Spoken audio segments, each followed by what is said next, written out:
그리스도의 죽으심은 복음의 핵심이고 구속사의 절정입니다. 다시요.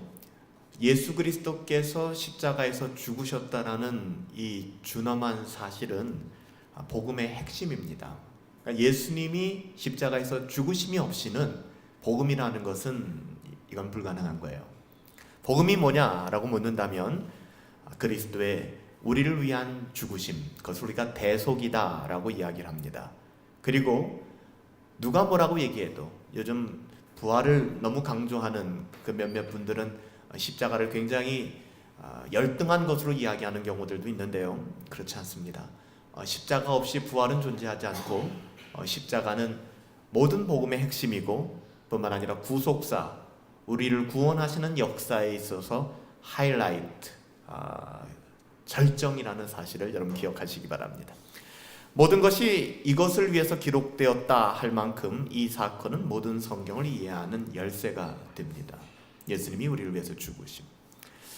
우리가 오늘 읽은 말씀이죠. 그들이 예수를 맡음에 예수께서 자기의 십자가를 지시고 해골, 이 히브리 말로 골고다입니다. 이 골고사, 이것을 해골이라는 뜻인데요. 이라는 것으로 나가셨다.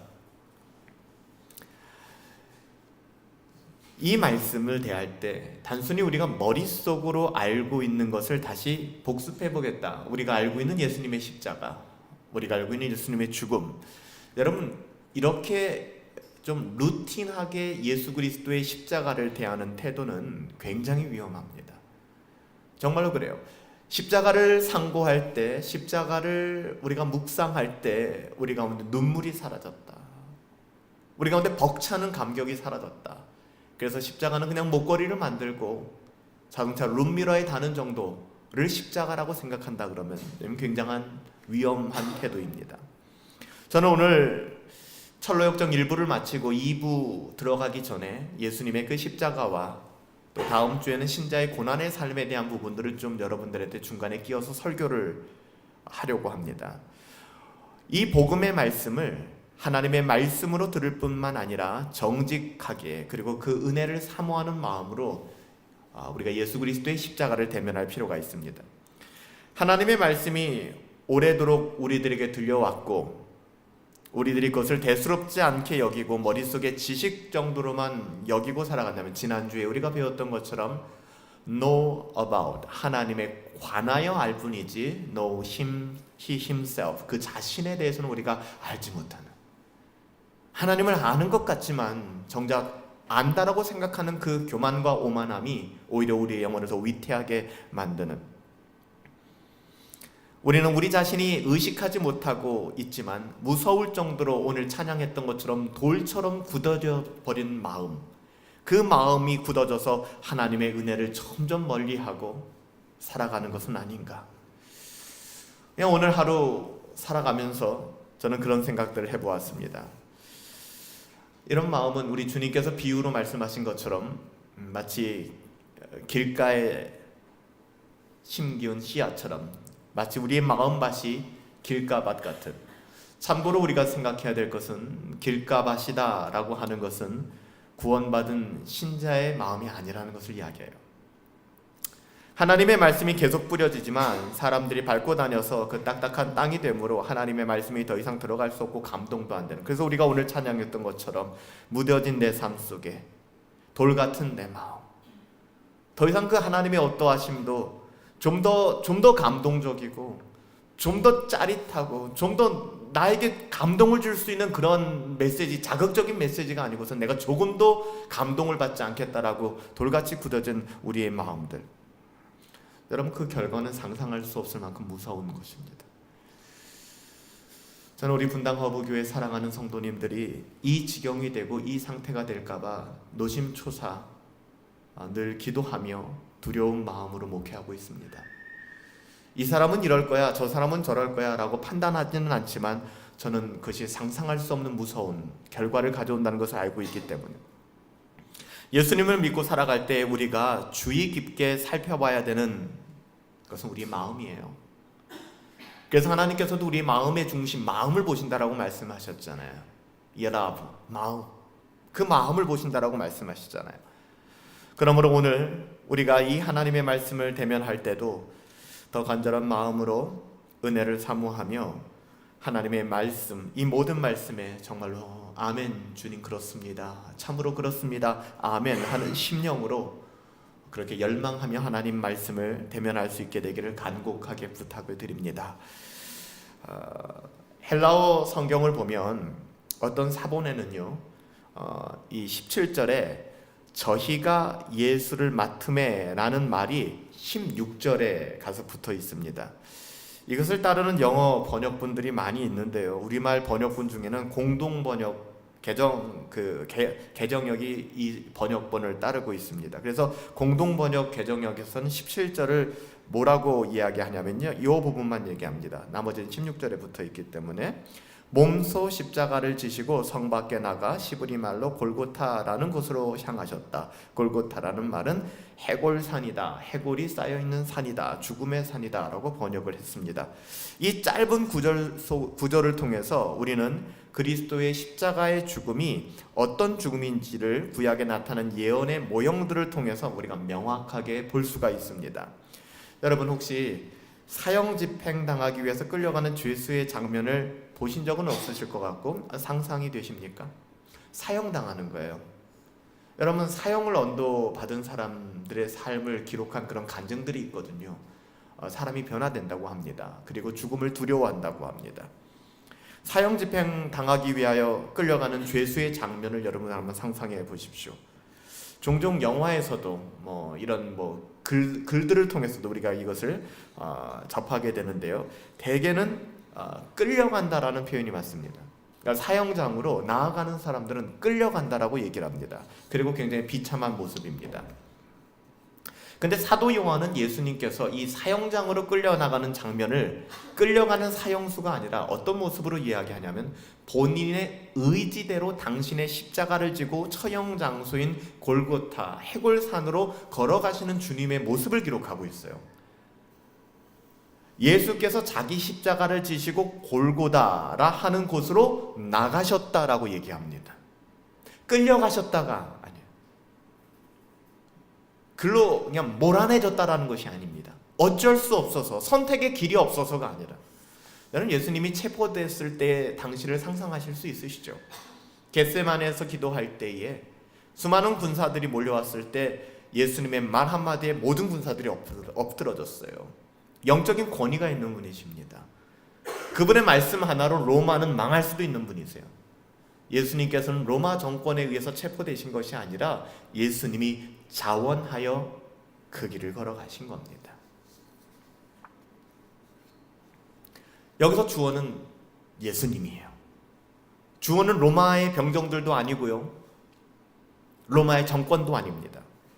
주님께서 성문 밖 골고다라고 불리우는 처형 장소로 나가셨고 자기 십자가를 지고 나가셨다라고 얘기합니다. 십자가의 처형은 너무나도 참혹하기 때문에 보통이 아니라 거의 다가 질질 끌려 나가는 거예요. 그냥 끌려 나가는 거예요. 그 십자가 앞에. 주님은 비록 채찍질을 당하여 육체적인 힘이 다 소모되셨지만 그럼에도 불구하고 우리 주님 당신께서 주도적으로 의지를 가지고 골고다를 향하여 가고 계십니다. 특별히 공관복음이라고 하는 마태, 마가, 누가복음, 이 공관복음과 비교해 볼 때 사도 요한은요 유난히 이 부분을 강조하고 있어요. 유난히 공관복음에 일치하여서 군인들이 예수님을 끌고 갔다라는 표현을 씁니다. 공관복음은. 그렇지만 이 사도 요한은 이 부분을 이야기할 때 예수님이 직접 나가셨다라고 표현해요. 물론 공관복음에서도 예수님이 끌려나가셨다라는 표현을 쓸 때 예수님이 저항을 하시거나 예수님이 가시기 싫은데 억지로 끌려나갔다라는 표현을 쓰진 않아요. 그렇지만 마태, 마가, 누가는 예수님이 끌려나가셨다라는 표현을 쓰지만 사도 요한은 예수님이 십자가를 지시고, 왜 십자가를 지시고라고 얘기하냐면 상판을 그분이 직접 짊어지고, 물론 구레네 시몬이 그것을 짊어지고 나갔지만 예수님이 그 십자가를 짊어지고 그 길을 걸어가셨기 때문에 십자가를 지고 나가셨다라고 얘기하는 것입니다. 성경이 예수님의 십자가 죽음을 설명해서 이런 태도를 강조하는 이유가 있습니다. 주님께서 이미 제자들에게 말씀하신 것을 확증시켜 주시고 보여주는 것이죠. 주님께서는 요한복음 10장 11절에서 이렇게 말씀하셨습니다. 나는 선한 목자다. 선한 목자는 양들을 위하여 목숨을 버린다. 여기서도 주어는 선한 목자입니다. 즉 내가 자원하여 너희를 위하여 내 생명을 바친다라고 얘기하는 거예요. 주님이 성부 하나님의 명령에 의해서 이끌려서 뭔가 그래야 되니까가 아니라, 그리고 요한복음 10장 15절에서 아버지께서 나를 아시고 내가 아버지를 아는 것 같으니 나는 양을 위하여 목숨을 버린다. 그러니까 주어가 내가예요. 내가 양을 위하여 내 목숨을 버린다라고 이야기합니다. 저는 이것이 얼마나 큰 위로가 되는지 모르겠습니다. 또한 주님은 자기 양을 너무나도 잘 아실 뿐만 아니라 자기 양을 위하여 스스로 목숨을 버린다라고 말씀하세요. 또 요한복음 10장 17절에 가서 뭐라고 얘기하냐면 아버지께서 나를 사랑하시는 것은 내가 다시 목숨을 얻기 위하여 목숨을 버립니다 라는 말씀을 하십니다. 이 세 구절, 요한복음 10장에 나오는 이 세 구절을 통해서도 의도적으로 주님이 강조하신 건 뭐냐면 핵심은 이거예요. 주님께서 당신 스스로 목숨을 버리신다는 거예요. 십자가에서 죽으시는 그리스도는 자기 양을 위하여 목숨을 버리시는 선한 목자다라고 얘기합니다. 여러분 10장 18절에 뭐라고 얘기하는지 아십니까? 이를 내게서 빼앗는 자가 있는 것이 아니라 내가 스스로 버리노라. 나는 버릴 권세도 있고 다시 얻을 권세도 있다. 유대인 대제사장들이나 빌라도가 예수님의 생명을 빼앗은 것이 아니라고 얘기하는 거예요. 여러분들, 예수님의 생명을 빼앗은 것은 로마의 정권, 유대인 제사장 빌라도가 예수님의 생명을 빼앗은 것이 아니라 십자가는, 잘 들으세요, 예수 그리스도께서 당신의 생명을 스스로 내려놓으신 겁니다. 그것도 우리 같은 사람들을 위해서. 늘 언제나 꼼수를 부리려고 그러고, 예수님의 제자들을 보세요. 저는 배신하지 않겠습니다 이런 말을 계속해서 하지만 늘 배신하고, 배신할 예정이고, 배신할 예정인데 배신한 사람 또 비난하고, 이런 정말 유약하고 병약하기 짝이 없는 우리들, 우리 안에 구원받을, 자력으로 구원받을 수 있는 근거가 전혀 없는 돼지와 개와 방불한 우리를 위하여 우리 주님이 스스로 그의 목숨을 버리셨다는 거예요. 비아돌로사의 그 거리를 지나시는 주님은 죽기까지 완전한 순종을 드리는 하나님의 아들로 당신을 드러내셨습니다. 그래서 사도 바울은 빌립보서 2장 8절에서 예수님의 십자가 사건을 기억하면서 뭐라고 얘기하느냐? 사람의 모양으로 나타나셨음에 자기를 낮추시고 어떻게 해요? 죽기까지 복종하셨어요.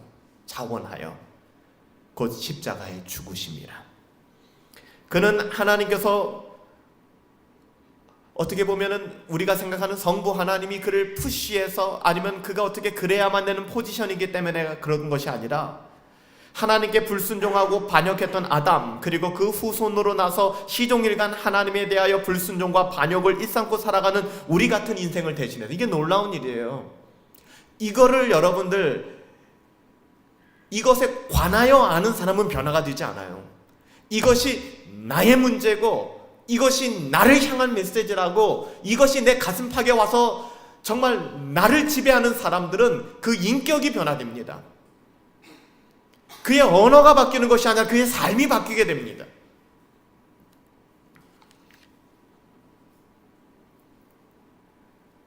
예수 그리스도께서는 그런 모습으로 이 땅 가운데 오셔서 우리를 위해서 십자가를 자원하여 주시고 그 길을 걸어가신 것입니다.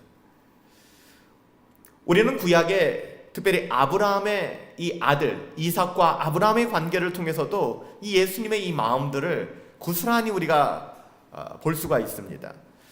예수님께서 오시기 2000년 전에 하나님께서는 아브라함에게 주신 계시를 통해서 이 의미를 아주 흐릿하기는 하지만 아주 분명하고 선명하게 보여주셨어요. 예수님이 어떤 죽음을 당하실 것이며 하나님의 사랑이 어떤 것인지. 여러분 아시잖아요. 아브라함이 노년에 기적적으로 얻은 약속의 언약의 아들 이삭입니다. 그 이삭이 이제는 10대가 되었습니다. 가장 왕성한 때가 되었어요. 육체적으로. 하나님께서는 아브라함의 믿음을 시험하기 위하여 그 아들을 번제물로 바치라는 말씀을 하신 적이 있습니다. 아브라함은 그 이삭을 데리고 3일 길을 걸어서 하나님이 명하신 모리아 산에 이르러 2명의 사람들을 산 아래 내려다 두고 이삭을 데리고 산으로 올라갑니다. 여러분들, 여기서 갑은 이삭이에요.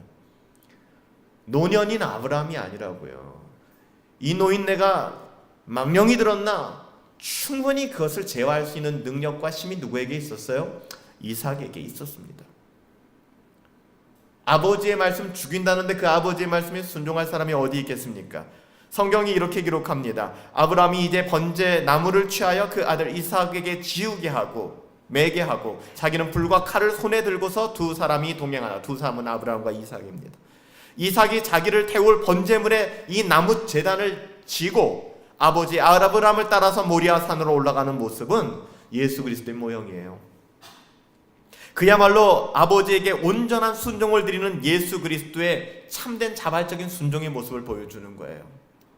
이것만이 아닙니다. 하나님께서 지시한 땅에 오르자마자 아브라함은 제단을 쌓고 이삭을 지고 온 나무를 버려놓습니다. 그리고 성경은 뭐라고 얘기합니까? 창세기 22장 9절에 그 아들 이삭을 결박하여 단 나무 위에 놓고, 근데 완전히 번제물로 드리려고 하는 것이죠. 아까 말씀드린 것처럼 이삭은 10대의 나이입니다. 아버지는 100살에 이삭을 낳았으니까 이미 110세가 넘은 그런 노인입니다. 이 노인이 그 아들을 결박하려고 했을 때 불과 나무도 있는데 상황은 뻔하잖아요. 나를 죽이려고 하는구나. 아버지, 혹시 재물은 어디 있나요? 라고 물었는데 아무 재물도 없지 않습니까?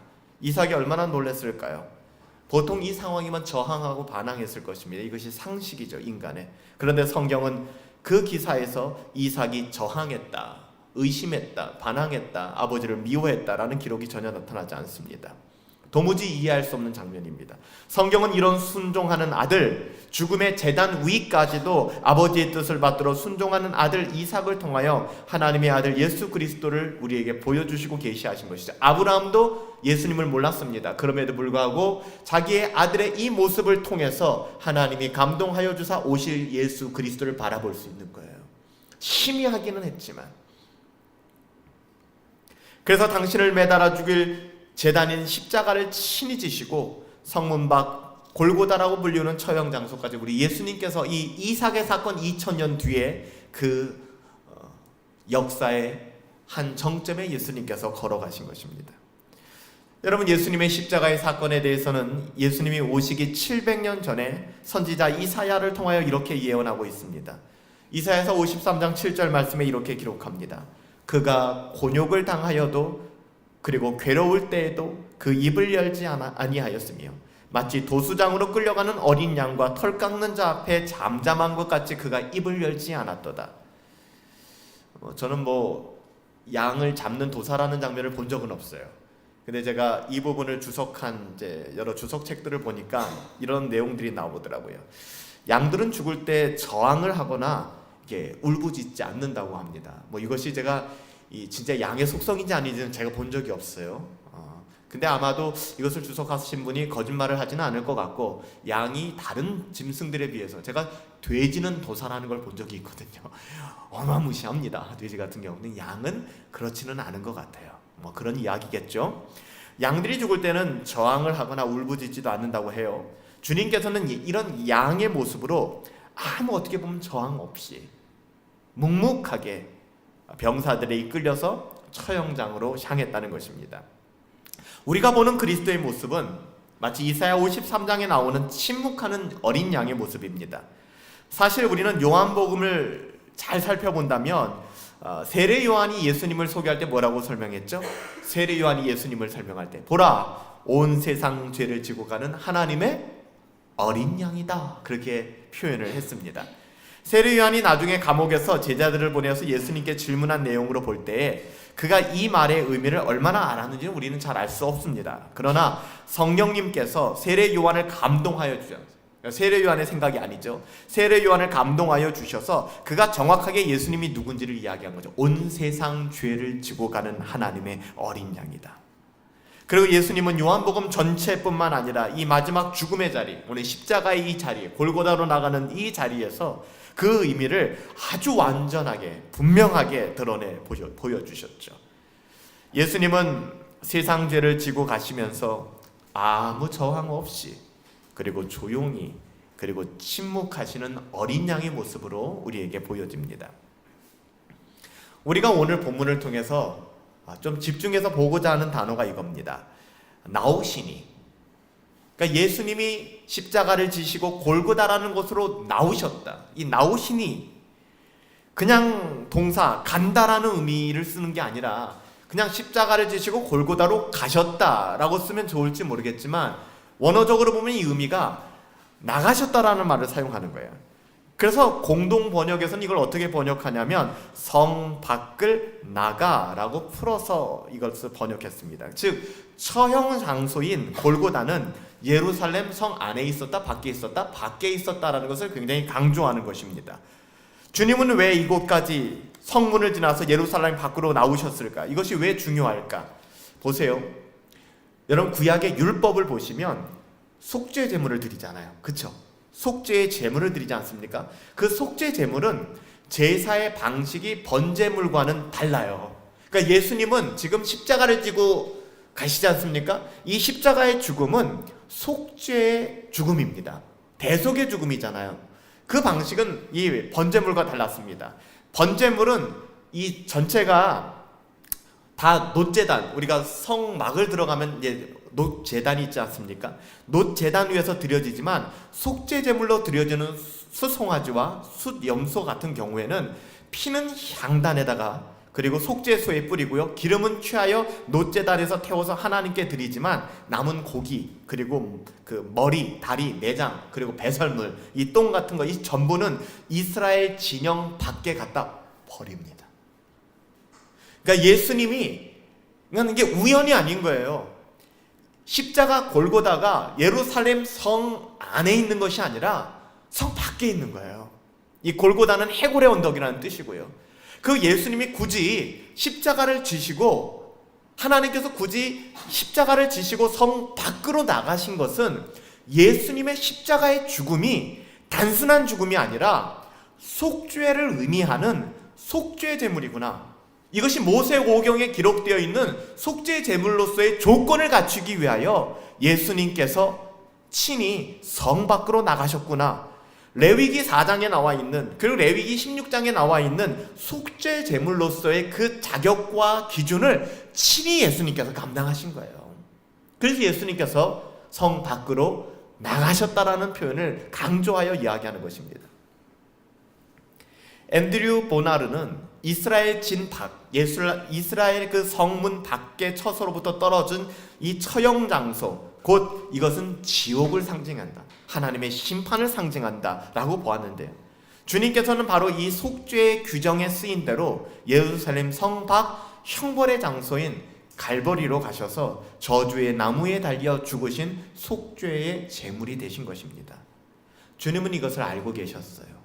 그래서 등 떠밀리듯이 그렇게 가신 것이 아니라 우리를 구원하시기 위하여 이 땅에 오셨기 때문에 친히 구약의 속죄 제물로 스스로 자원하여 그 길을 걸어가신 것입니다. 신약 성경의 시브리서 기자는 시브리서 13장 12절부터 13절에 가보면 그러므로 예수도 자기 피로써 백성을 거룩하게 하려고 성 밖에서 고난을 받으셨느니라. 그런즉 우리는 그 능욕을 지고 영문 밖으로 그에게 나아가자. 히브리서 기자가 말하는 게 뭐예요? 그대들이 예수님을 믿고 예수 닮는 사람들이라면, 그대들의 가슴에 예수의 보혈이 흐르고 있고 예수를 지식으로 아는 것이 아니라 예수님 자신을 인격적으로 만나 변화된 사람들이라면, 예수님께서 자신의 피로 그 백성을 거룩하게 하시려고 성문 밖으로 나가 고난을 당하셨던 것처럼, 사랑하는 히브리인들이여, 예수 믿는 사람들이여, 우리도 그 능욕을 지고 그 고난을 지고 우리 함께 영문 밖으로 나가 고난을 당하십시다. 이것이 신자예요 라고 얘기하는 거예요. 무슨 영광을 보길 원합니까? 무슨 영예를 보길 원합니까? 그거 아니에요 라고 얘기하는 거예요. 철저하게 주님께서 구약 성경에 당신 자신을 가르쳐 예언한 것뿐만 아니라 예표로 주신 모든 것을 다 이루어 주셨습니다. 그래서 여러분들 구약 성경을 보면 예수님의 이런 예언들을 바라보면은요, 무서울 정도로 완벽하게 신실하시고 참되신 하나님을 우리는 그리스도의 죽으심을 통하여 보지 않을 수가 없어요. 성경을 구속사적으로 보시고 성경을 지식이 아닌 예수 그리스도의 십자가를 가지고 여러분 창세기부터 들여다보시면은, 창세기부터 시작해서 말라기까지 기록되어 있는 예수 그리스도의 십자가와 예수 그리스도의 보혈이 빼곡히 기록되어져 있다고요. 구약은 구약, 신약은 신약이 아니란 말입니다. 만약 우리가 그것을 모르고 느낄 수 없다면 우리는 성경을 헛읽는 거예요. 그냥 의미 없이 읽는 거예요. 아브라함의 역사를 알면 그게 뭐가 달라요? 여러분, 구약 이스라엘의 역사를 알면 그게 뭐가 달라요? 남유다 역사 다 외우고 왕조사 다 외우고 선지사들 대기 다 할 줄 알고 역사적으로 연대적으로 여러분들 다 요약할 줄 알면 그게 무슨 의미가 있습니까? 그 안에 예수가 없는데, 그 안에 은혜가 없는데.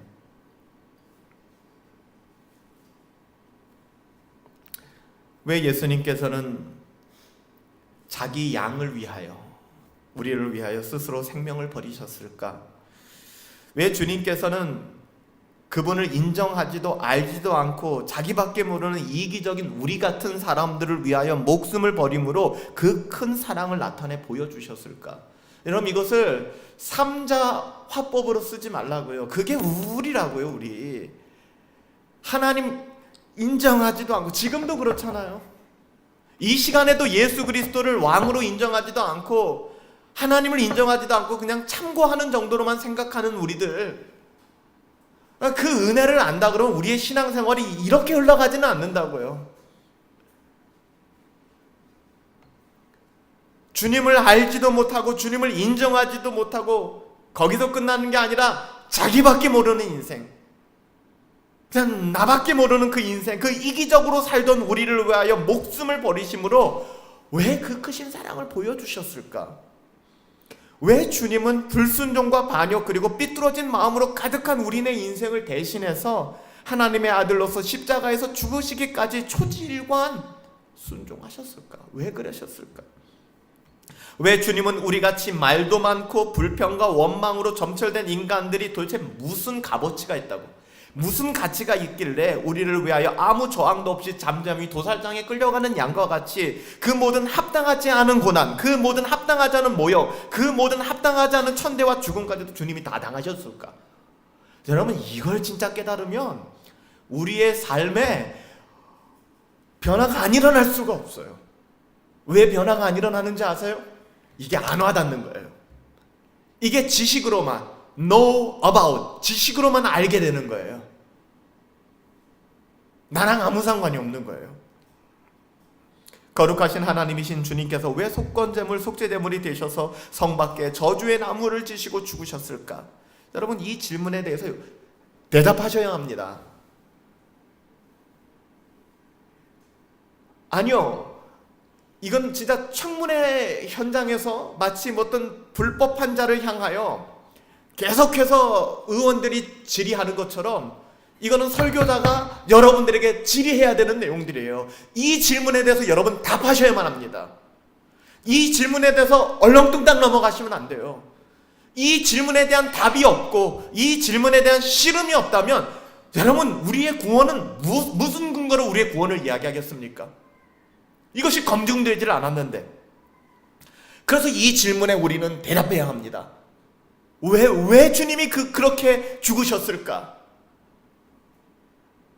아무 저항도 없이 모든 합당하지 않은 고난과 모욕과 천대와 죽음까지 다 받으셨을까? 여러분, 그거 아세요?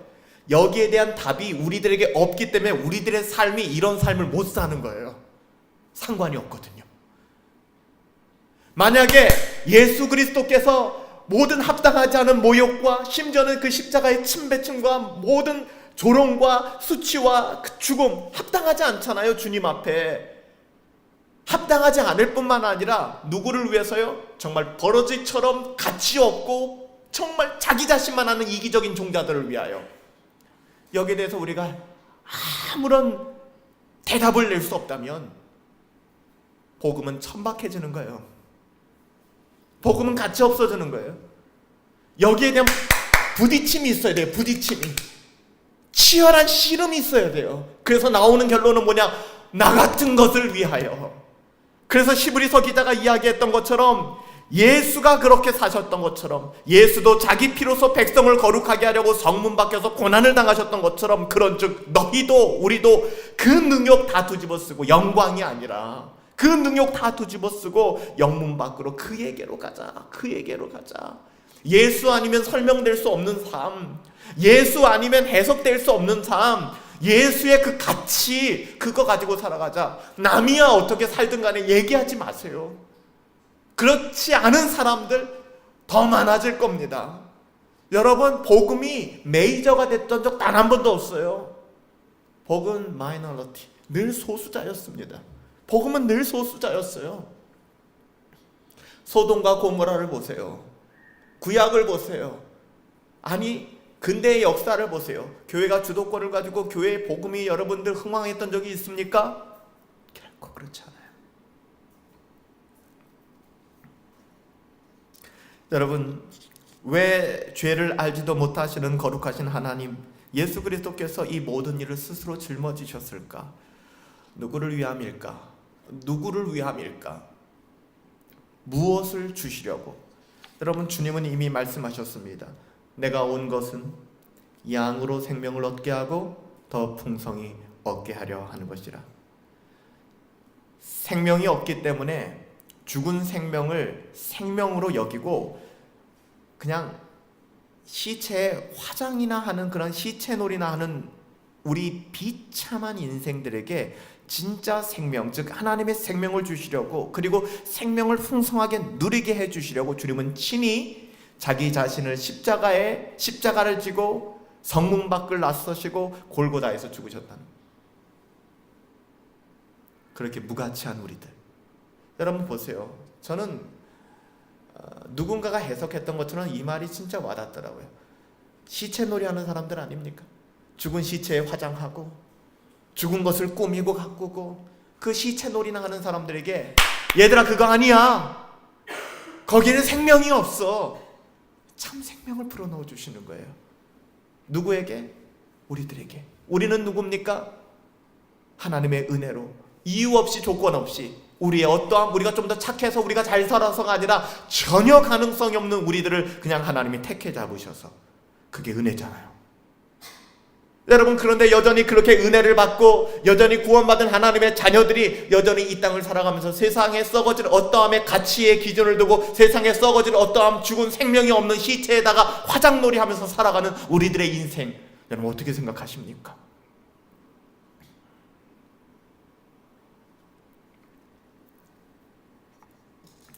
우리 주님께서 이 땅 가운데 오신 목적을 이렇게 얘기해요. 내가 온 이유는 뭐냐? 양으로 생명을 얻게 하려. 더 이상 시체놀이 하지 마. 세상에 썩어질 어떠함이 너희들 전부 아니야. 그렇게 살면 안 돼. 절대로 그렇게 살지 마. 그것은 영원하지 않아. 영원한 하나님 나라 바라보며 살아가야 돼. 복음의 가치가 중요해. 말씀하시는 거예요. 그렇게 해서 우리에게 생명을 주시는 거예요. 돈이 우리를 움직이는 것이 아니라, 명예가 우리를 움직이는 것이 아니라, 운동을 열심히 해서 몸짱 만들어서 우리의 건강이 우리를 주장하는 것이 아니라, 예수 생명이 우리 가운데 와서 우리의 영혼이 살아나게 되는 거예요. 그 생명을 너희에게 주고, 뿐만 아니라 그 생명으로 말미암아 우리가 이 땅을 풍성하게, 어번던트, 풍성한 삶을 살아가라는 거예요. 풍성한 삶을. 여러분, 예수님이 오신 목적이 그래요. 근데 여러분들 그거 아세요? 이 말씀을 이해하고 조국 교회를 바라보고 신자들을 바라보면 여러분 너무 마음이 아파요. 그렇게 하나님의 자녀 삼아 주시고 하나님은 그 기대를 가지고 계신데 우리들의 삶은 어떤가? 여전히 단순히 know about gospel, know about God, 하나님에 관하여 알고 복음에 관하여 알고, know about doctrine, 교리에 대하여 알고, 정작 은혜를 모르는 거예요. 아무 상관이 없는 거예요.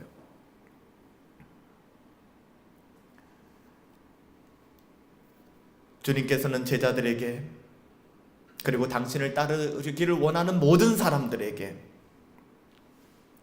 이렇게 말씀하셨습니다. 마태복음 10장 38절에 자기 십자가를 지고 나를 따르지 않는 자는 내게 합당하지 아니하니라. 제가 어저께 우리 노회에 소속된 한 목사님이 TV에 나왔다라고, TV에 나와서 강의를 하셨다고 하시길래 제가 그걸 본 적이 있어요. 그냥 우리 목사님들이 있는 카톡방에 글을 올리셨더라고요. 한번 보시라고. 그래서 봤어요. 봤는데 이분이 목회를 굉장히 오래 하시다가 얼마 전에 한 2년 전에 목회를 접으시고 일상 목회를 접으시고 저 용인 쪽에 카페를 큰 걸 하나 만드셨고 차리셨거든요. 이른바 카페 목회를 하시는 목사님이에요. CBS TV에 나와가지고서 이제 뭔가를 막 얘기를 하시더라고요. 그러면서 이분이 이런 본문을 말씀하시더라고요. 아버지 집은 만민이 기도하는 집이다 라고 말씀을 하시면서 목사가 바리스타 복장을 입고 나와가지고 하시는 말씀이 그런 말씀을 하시는 거예요. 성경을 봐라. 내 집은 만민이 기도하는 집이라고 하지 않았습니까?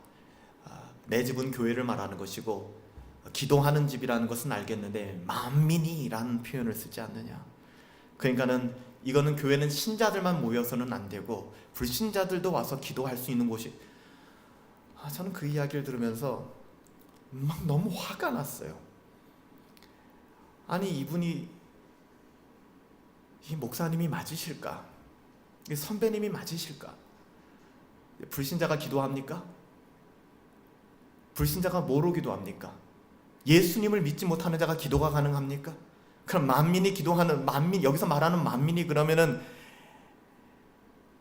everyone, 모든 사람이든지 다 와서 여기서 기도할 수 있다는 거예요. 그런 의미가 아니잖아요. 유대인이든 헬라인이든 상관없이 그들이 신자다라면 와서 기도할 수 있는 곳이라는 이야기지. 그래서 자기는 그것 때문에 일상 목회를 놓고 카페를 시작했다는 거예요. 모두 다 와라 우리 카페. 저는 굉장히 마음이 아팠어요. 마음 같아서는 그 방에 다 올라오는 글이 뭔지 아세요? 목사님들이 자랑스럽습니다 목사님. 너무 탁월하십니다. 저는 쓰고 싶었어요. 부끄럽습니다. 안 썼어요. 그냥 못 쓰겠더라고요. 후배 목사가, 젊은 목사가 그냥 혈기 부리는 것 같아서 그냥 몹시 부끄러웠어요. 이게 뭐지? 이게 뭐지?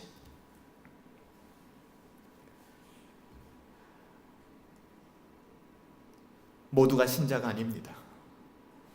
이런 이야기하면 우리 교회 함께 신앙생활 하시는 분들도 제가 그런 얘기 들어요. 목사님 너무 좀 때로는 깝깝해요. 그리고 교회 분위기가 목사님 조금 무거워요. 알아요. 그래서 저는 여러분들에게 부탁드려요. 교회 분위기 밝게 하세요.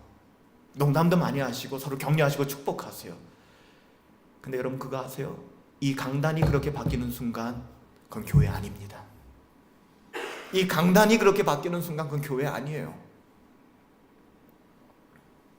그렇게 될 수 없는 것이죠. 자기 십자가를 지고 나를 좇지 않는 자 내게 합당하지 않다.